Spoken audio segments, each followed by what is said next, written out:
6 laps, including the Joker, and they're all away cleanly. It's a great start from Tohill. O'Donovan Patrick has got the inside there and keeps it clean. Well, Tohill managed to get back through on the inside of the second corner. No, but Ollie O'Donovan has forced his way up into P3 ahead of Tristan Ovenden. And you see from the back as well, it's a great start from McCluskey, as he forces the issue onto Julian Godfrey, but up ahead it's Patrick O'Donovan, Derek Tohill in P2 and Ollie O'Donovan in P3. Ollie O'Donovan very clearly saying to me earlier on, look, I'm not a wingman for Patrick, I'm racing for myself, although of course the team result is also important.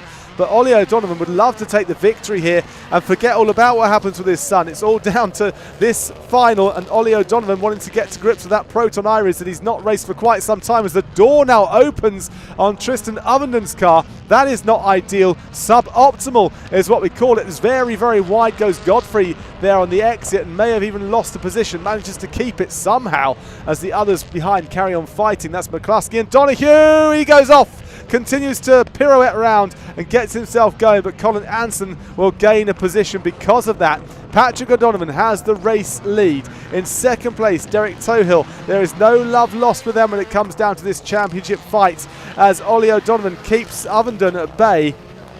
Still early doors, lap number 2. We saw Ollie O'Donovan clatter into those tyre stacks a few times earlier on, down to bad visibility and a problem with his car as he was going around. And I know when I was talking to Patrick O'Donovan earlier, he was saying he and Dave Mansfield have been trying to work, that's his spotter, trying to work on a strategy for them to get a little bit quicker out there. They had an issue with the radio in one of the earlier races, and essentially Patrick was racing blind, but that's okay when you're way out ahead, as he is right now. Patrick O'Donovan leads 2.6 seconds up the road from Derek Tohill. He is 1.1 second up the road from Ollie O'Donovan, who himself is just 0.8 up on Tristan Ovenden, and there they are right now, still fighting it out. We've had jokers from Godfrey, from McCluskey, for Anson and Gary Donoghue, and now Tristan Ovenden comes in and out of the joker, and he does it, gets the job done. He's still in P4. Can he close the gap on Ollie O'Donovan, who has still got to joker? So has Derek Tohill, so has Patrick O'Donovan, but the gap is stretching between P1 and P2. McCluskey in P6, he's behind Godfrey, can't get any further up the road here at the moment. There's Ovenden.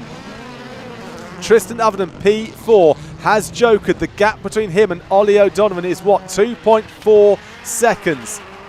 It needs to close up that gap. There goes Ollie O'Donovan. There is Ovenden in the bottom of the shot. Let's see where he's going to emerge. There goes Tohill in and out the joker as well. Tohill's in and out the joker. Oh, and I don't know why, but Ollie O'Donovan has jokered at the same time as Ovenden. I'm not quite sure why Ovenden would do that. He's done it anyway. He's gone in and out, and they are right on nose and tail. I thought Ovenden had already jokered. He went back through the joker. I'm not sure if he did 2 jokers. It's not saying he did on my timing screen, but you can see how close it is. They've emerged nose and tail from each other. It's going to come down to a race to the finish. Patrick O'Donovan has gone in and out of the joker. Derek Tohill, I thought he'd joker, but it's not showing as a joker on my timing screen, as Patrick O'Donovan collects a tyre stack, and it was all down to his own making. There was no reason for that. There is Tohill having to go around it on the outside, and that looks like the next 2, they didn't come a cropper. They were warned. Ollie O'Donovan having to take drastic action there to not collide with the tyre stack. So Patrick O'Donovan has the lead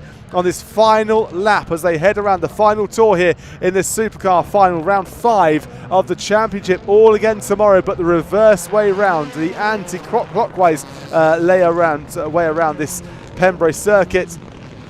Patrick O'Donovan putting in a decent lap time just there. His best lap of 38.256. Has to avoid the tyre stack that he put there from earlier on. But around he goes. Patrick O'Donovan takes the victory here. An important victory when it comes down to the championship. Derek Tohill in P2. Ollie O'Donovan P3. Tristan Ovenden P4. And around they go. Is it Godfrey? Is it going to be McCluskey? It stays as it was, as Colin Anson has a bit of an issue as he comes around that corner for the final time. Colin Anson gets it done, and there is Donoghue rounding out the top 8 in this one. Patrick O'Donovan, he's done it again. No victories for him last time out, but he's got it the first time of asking here in Pembrey and puts himself back in the number 1 position alone in the championship. Patrick O'Donovan takes the victory. Derek Tohill second. Ollie O'Donovan P3. Confirmation for you. Tristan Overton in P4 and Julian Godfrey alongside P5. McCluskey,